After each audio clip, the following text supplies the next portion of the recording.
The text arrived while I was in line at the grocery store. My cart half full of things she liked. I need space. I'm going away for a few days. Please don't call. No explanation. No reassurance. Just that. I stared at the screen, rereading it until the cashier cleared her throat. I paid, walked out, and sat in my car with the engine off, the plastic bag sweating onto the passenger seat. Space. Going away. Don't call. Each phrase felt like a door closing softly, deliberately. At home, the silence was wrong. Her shoes were gone. Her favorite mug sat clean and in use on the counter.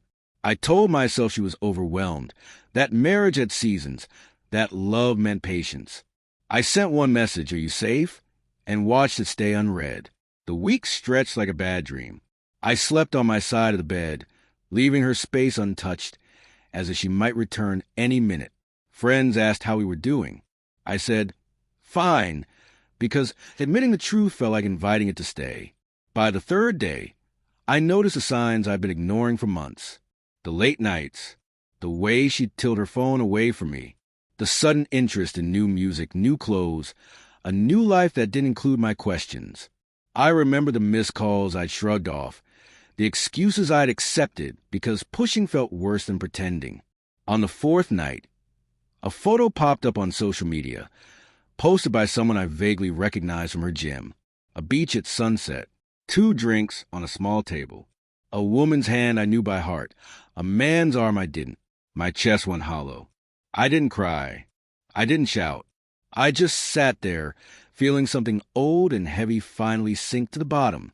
She called the next morning. "I didn't plan it like this," she said quickly, like she'd rehearsed. I just needed to know what I felt. And I asked. Silence. Then, softer, "I was with him." The words landed gently and still shattered everything. She came home 2 days later. I heard her car before I saw her, the familiar engine pulling into the driveway like it always had. I expected anger to flood me, or desperation. Instead, I felt calm, unnervingly calm. She stood in the doorway, eyes red, bag in hand. "I'm sorry," she said. "I didn't mean to hurt you." I nodded, motioned for her to sit. The house felt different, like it had already made a decision without us. She told me it started as conversations, complaints, feeling unseen. She said the week away was supposed to clear her head, but instead it clarified things she'd been afraid to say out loud. She insisted it wasn't about choosing him over me. It was about choosing herself. I listened. I believed she believed it. "What do you want now?" I asked. She hesitated. "I want to try. With you. If you'll let me." I looked around at the life we'd built. The photos, the routines, the quiet promises. I realized something had shifted while she was gone. The man who waited by the window had left too. "I don't know if I can unsee this," I said. "I don't know if I can be your backup plan." Her face crumpled. "You're not a backup." "Then why did it take losing me for a week to notice me?" I asked gently. We tried, for a little while. Counseling, long talks, careful touches. But trust doesn't reset on a schedule. Every smile felt fragile. Every late notification tightened my chest. I loved her, but love had learned to protect itself. One evening, I packed a small bag. Not out of anger, out of clarity.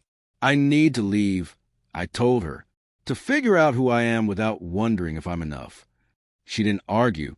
She just nodded, tears quiet, understanding finally arriving too late. Starting over was slow. Mornings alone. Learning to cook for one. Rebuilding friendships I'd neglected. Some nights were heavy with what-ifs. Others were peaceful in a way I hadn't known in years. I learned that betrayal doesn't always slam doors. It sometimes takes a vacation and comes back with apologies. And that sometimes the biggest change isn't who leaves, but who you become while they're gone. When she returned, everything had changed, including me.